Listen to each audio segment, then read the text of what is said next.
తిరుపతిలో దారుణం చోటు చేసుకుంది. న్యాయ వృత్తిని అభ్యసిస్తున్నటువంటి ఇద్దరు యువ దంపతులు గాడి తప్పారు. కృష్ణ కిషోర్ రెడ్డి, ప్రణవ కృష్ణ.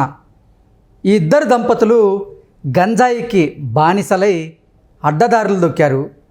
వారితో పాటుగా సహచర విద్యార్థినికి కూడా గంజాయిని అలవాటు చేసి ఆ విద్యార్థిని మీద కృష్ణ కిషోర్ రెడ్డి అత్యాచారానికి పాల్పడ్డాడు. అయితే వారి భార్య ఈ అత్యాచారం చేసేటువంటి వీడియోను తీసి ఆ అమ్మాయికి పంపి ఆ అమ్మాయి దగ్గర ఉన్నటువంటి బంగారాన్ని దోచుకున్నటువంటి నేపథ్యంలో అసలు ఈ అంశంలో ఏం జరిగింది అనే దాని మీద మనం విశ్లేషణ చేసుకునేటువంటి ప్రయత్నం చేద్దాం. ప్రస్తుతం మనతో పాటు ఉన్నారు ప్రముఖ సినీ క్రిటిక్ దాసరి విజ్ఞాన్ గారు. విజ్ఞాన్ గారితో మాట్లాడదాం. విజ్ఞాన్ గారు, హాయ్ అండి. కృష్ణ కిషోర్ రెడ్డి అలాగే ప్రణవ కృష్ణ, ఈ ఇద్దరు దంపతులు గంజాయికి బానిసయ్యారు. వారితో పాటుగా వారి పక్కనే ఉన్నటువంటి అమ్మాయికి కూడా గంజాయిని అలవాటు చేశారు. ఆ గంజాయి మొత్తులో ఉన్నప్పుడు ఆ అమ్మాయి మీద కృష్ణ కిషోర్ రెడ్డి అత్యాచారానికి పాల్పడ్డారు.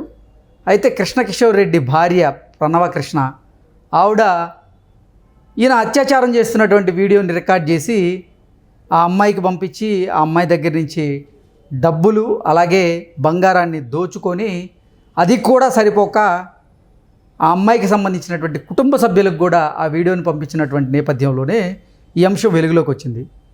అసలు ఏం జరిగింది ఈ అంశంలో? తిరుపతిలో బాకారాపేటకు చెందినటువంటి కృష్ణ కిషోర్ రెడ్డి, ఆయన అక్కడ శ్రీ వెంకటేశ్వర యూనివర్సిటీలో ఎల్ఎల్బి చేశాడు. నెక్స్ట్ ఈ అమ్మాయి సదాశివం ప్రణవ, ఇతన్ని ఈ అమ్మాయి ఏమైంది, వీళ్ళిద్దరి ప్రేమ వివాహం. సదాశివం ప్రణవ వచ్చేసి అదే తిరుపతిలో పుదిపట్లలో ఉండేది. వీళ్ళిద్దరికి పరిచయం ఏర్పడింది, కొన్నాళ్ళ క్రితం పెళ్ళయింది.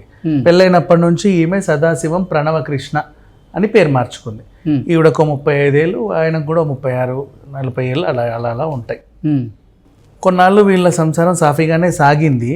కాకపోతే ఏంటంటే వీళ్ళకి లా ప్రాక్టీస్ చేసిన తర్వాత ఎవరైనా ఒక అడ్వకేట్కి అసిస్టెంట్గా కొన్నాళ్ళు పనిచేయాలి. తర్వాత బార్ అసోసియేషన్లో మెంబర్షిప్ తీసుకున్న తర్వాత వీళ్ళకి కేసులు వస్తాయి.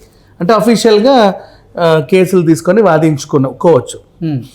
కాకపోతే అక్కడ ఏంటంటే వీళ్ళకి సరిగా కేసులు రావట్లా. మోస్ట్లీ ఈమెకి రావట్లా, ఆయనకి రావట్లా. ఒకరి ముందు అసిస్టెంట్గా పనిచేయడానికి కూడా లేదు. బార్ అసోసియేషన్లో మినిమం ఎంతో కొంత కట్టాల్సి ఉంటుంది, 3 lakhs 2 lakhs, అంటే ఒక్కొక్క యూనియన్కి ఒక్కొక్క ఫీజు ఉంటుంది. 5 lakhs కడితే వాళ్ళు అందులో మెంబర్షిప్ ఇస్తారు, బార్ అసోసియేషన్ మెంబర్షిప్. ఇక ఆ అడ్వకేట్సే ఆ కోర్టులో రెగ్యులర్గా కేసులు తీసుకొని వాదించుకోవాలి. వాళ్ళు లేని తరుణంలో వాళ్ళ ఇంకెవరైనా అసిస్టెంట్లను పెట్టుకోవాలి. వాళ్ళు ఆ బార్ అసోసియేషన్ మెంబర్ అవ్వాలన్నా కూడా ఒక సీనియర్ దగ్గర ప్రాక్టీస్ చేసి ఉండాలి. ఇట్లా కొన్ని రూల్స్ ఉన్నాయి. ఇంత ఓపిక లేదు వీళ్ళకి యాక్చువల్లీ. ఎప్పుడో కదా సంపాదించుకునేది, ఇప్పుడు ఏం రావట్లా, సరైన కేసులు లేవు. మరి ఏం చేద్దాం అనుకున్నారో ఏంటో. అండ్ వీళ్ళకి ఉన్నది ఇంకోటి ఏంటంటే వికృత అలవాటు. వీళ్ళిద్దరు గంజాయికి బానిసలు, ఎప్పుడు గంజాయి తాగేవాళ్ళు అనమాట. దానికి కూడా వీళ్ళ దగ్గర డబ్బులు కావాలి. మోస్ట్లీ ఖర్చులేమో ఎక్కువ, అంటే లగ్జరీలు ఎక్కువ, తిరుగుడులు ఎక్కువ, ఆదాయం తక్కువ. దీంతో ఏం చేసింది అమ్మాయి, ఒక అమ్మాయి కర్నూలు జిల్లా కల్లూరు మండలం నుంచి వచ్చి పద్మావతి విశ్వవిద్యాలయంలో ఎల్ఎల్బి చేస్తుంది. అసిస్టెంట్గా పనిచేయడానికి వీళ్ళ దగ్గర ఆమె అంటే అడిగింది, మేడం మీ దగ్గర కొంచెం ప్రాక్టీస్ చేయొచ్చా నేను అని. వీళ్ళు కూడా అలాగే ఆమెని తీసుకొచ్చారు. తరచుగా ప్రాక్టీస్ అనే ఇదితో, అంటే నువ్వు నా అసిస్టెంట్, మా ఆయన కూడా లాయరే, నువ్వు మా ఇద్దరికి అసిస్టెంట్, నెక్స్ట్ నువ్వు కూడా మంచి అడ్వకేట్ అవుతావు అన్నట్టుగా ఆమె నమ్మించారు. కాకపోతే వచ్చిన ఈ అమ్మాయి లా చదవడానికి వచ్చినప్పటికీ మంచి రిచ్, మంచి నగలు ఉండేవి మేడ నిండా, అంటే పట్టీలు ఎప్పుడు తరచు మార్చి అప్పుడప్పుడు ఇంటికి వెళ్ళి వచ్చినా కూడా ఏవో కొత్త పాత దుద్దులు ఇంట్లో పెట్టి కొత్తవి తీసుకురావడం. ఇక్కడ హాస్టల్లో ఉంటుంది, బయట ఉంటుంది కాబట్టి జాగ్రత్త పడ్డా కొంచెం ఉన్న డబ్బులున్న అమ్మాయి అని అర్థమైపోయింది. కర్నూలులో కొంచెం ఉందా అమ్మాయికి. సో తన మీద కన్నేసి ఈమె దగ్గర నుంచి బాగా లాగాలి అనుకున్నారు. ఏ విధంగా లాగుతారు, ఏం చేస్తారు? ఇప్పుడు వీళ్ళిద్దరూ ఇంట్లో మొగుడు పిల్లలు గంజాయి తీసుకుంటా ఉంటే కొంచెం సరదాగా ఆమెకు కూడా ఫ్రీగా ఉన్నారు, అక్క బావ ఫ్రీగా ఉన్నారు, నాకేంటి అని అనుకుంది. ఈమె కూడా ట్రై చేసింది మెల్లిమెల్లిగా. సో ఆమెకు కూడా అలవాటు చేశారు. అలా తరచూ వీళ్ళ ఇంటికి వెళ్ళేది, స్మోక్ చేసేది, వచ్చేది. వీళ్ళకి డబ్బులు లేకపోతే ఆమె కూడా సమకూర్చేది పాపం.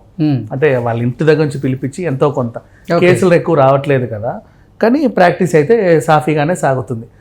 మనోళ్ళు మనక్క మా బావ నమ్మింది ఆమె కూడా కొంచెం పెట్టింది. ఆమె తెచ్చేదే కాకుండా వీళ్ళు కూడా ఆమెను తరచుగా అప్పుడు ఒక 10,000 ఉంటే సర్దగల, నీకు మళ్ళీ ఇస్తాను, అలా ఇలా ఇలా అడిగేవాళ్ళు. ఆమె కూడా మంచిగా నమ్మి తెచ్చేది. వాళ్ళ ఇంట్లో కొంచెం ఉంది, ఆమెకి అడగగానే డబ్బులు వచ్చే అవకాశం కూడా ఉంది. సో ఈమె దగ్గర నగ నట్ర బాగానే ఉంది కదా, దీమెను దోచుకుందాం అనుకున్నారు. బ్లాక్మెయిల్ చేసి ఇంకా బాగా డబ్బులు వస్తాయి అనుకున్నారు. ఆమెకి పెళ్లి సెటిల్ అయింది. నెక్స్ట్ పెళ్ళి కొన్నాళ్ళలో అడ్వకేట్ ఈ పూర్తయిన తర్వాత ఇక భర్తతో ఆమె వేరే జీవితం గడపాల్సి ఉంటుంది. సో ఇదే అదునుగా తీసుకొని ఈమెను ఏం చేద్దామని వీళ్ళకి వికృత బుద్ధులు వచ్చాయి. ఈమె గంజాయి తీసుకున్న టైంలో అతను కొంచెం అట్లా రొమాన్స్ చేసినట్టుగా ఈవిడితో అలా అది నిమిరడం, తల నిమిరడం, ఇంకెక్కడెక్కడో చేతులు వేయడం, ఇలాంటివన్నీ చేశాడు. అంటే వీడియో తీసుకోవడం కోసమే అలా చేశాడా, లేదంటే అసలు అత్యాచారం చేశాడా? వీడియో తీసుకోవడానికి చేసినప్పటికీ వాడి బుద్ధి కూడా వక్రీకరించింది. ఎలాగో నా భార్య సపోర్ట్ చేస్తుంది, చేసేయచ్చు కదా అని కూడా తను కొంచెం అమ్మాయిని లోపరుచుకున్నాడు. ఈమె వీడియోలు తీసింది. మొత్తం పుణ్యకాలం కాస్త గడిచిపోయింది. ఇప్పుడు వీళ్ళు నేను లాయర్ని, నేను తలుచుకుంటే ఏమన్నా చేస్తా, నువ్వు కేసు పెట్టు, ఏం చేస్తా సార్, నేను తారుమారు చేస్తా, నాకు నా వెనకాల న్యాయ వ్యవస్థ ఉంది, ఈ రకంగా ఆమెను బెదిరించి, ఆమె జూనియర్ కదా, ఏం తెలియదు కదా, నుంచి ఇదిగో చూడు ఇవి ఉన్నాయి, మరి ఏం చేస్తావు, నాకు ఇంత కావాలి, మేము సెటిల్ మాకు కొంచెం కావాలి, నువ్వేమైనా తీసుకురా, లేదంటే నీ మొగుడికి పంపిస్తాం, నీ పెళ్లి కూడా ఆగిపోతుంది, కుటుంబంలో పరువు పోతుంది, ముందే మీరు కర్నూలు. అమ్మాయికి కూడా వివాహం అయిపోయింది ఆల్రెడీ? ఆమెకు వివాహం అవ్వాల, ఆమె పెళ్లి సెటిల్ అయింది, భర్తకు పంపాల్సి ఉందని, కాబోయే భర్త. ఓకే, అంటే పెళ్లి కుదిరింది, వివాహం అయితే కాలేదు. కాల. సో మీ అన్నదమ్ములకు పంపిస్తా, వాళ్ళకి పంపిస్తే నీ కాబోయే భర్తకు పంపిస్తా అని చెప్పేసి బ్లాక్మెయిల్ చేసి ఈమె దగ్గర నుంచి కొద్దిగా గొప్ప డబ్బులు డిమాండ్ చేసింది. ఓకే, ఈ అమ్మాయి కూడా కొన్నాళ్ళు ఇచ్చింది. తర్వాత ఎంత కాదనుకున్నా, ఇప్పుడు వీళ్ళిద్దరూ లోకమంతా చదివారు, ఈమె వీళ్ళిద్దరిని చదివింది. సో ఒక ఆకు ఎక్కువే చదివింది అనుకోవచ్చు.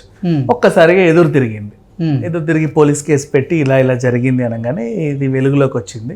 పెళ్ళై కాకపోయినా పర్లేదు, నా భర్త ఒకవేళ నా భర్త నన్ను వదిలేసినా పర్లేదు, ఇంట్లో వాళ్ళు చిదిరించుకున్నా పర్లేదు, కానీ వీళ్ళ నుంచి మాత్రం నేను పోరాడలేను. కానీ మరీ ఎక్కువ అయిపోయింది టార్చర్. నన్ను బానిసలా చూస్తున్నారు. పైగా నేను అయ్యో పాపం వీళ్ళ దగ్గర ప్రాక్టీస్ చేద్దామని నమ్మి వస్తే నన్ను అత్యాచారం చేశారు. ఇన్ని జరిగినప్పుడు నేను ఎందుకు కామ్గా ఉండాలి అనుకొని ఒక్కసారిగా ఎదురు తిరిగేసరికి ఇప్పుడు వీళ్ళని అరెస్ట్ చేశారు ఇద్దరిని. అండ్ పైగా సస్పెండ్ కూడా చేశారు అక్కడి నుంచి. బార్ కౌన్సిల్ నుంచి?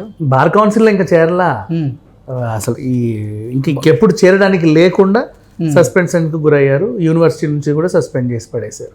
ఇంకా వీళ్ళు అక్కడ ఏం చెప్పడానికి లేదు, ట్యూషన్లు చెప్పడానికి లేదు, వాళ్ళని కలవడానికి లేదు, ఏమీ లేదు. వీళ్ళకి ఇంకా వీళ్ళని లాయర్గా పలకరించాల్సిన అవసరం లేనే లేదు.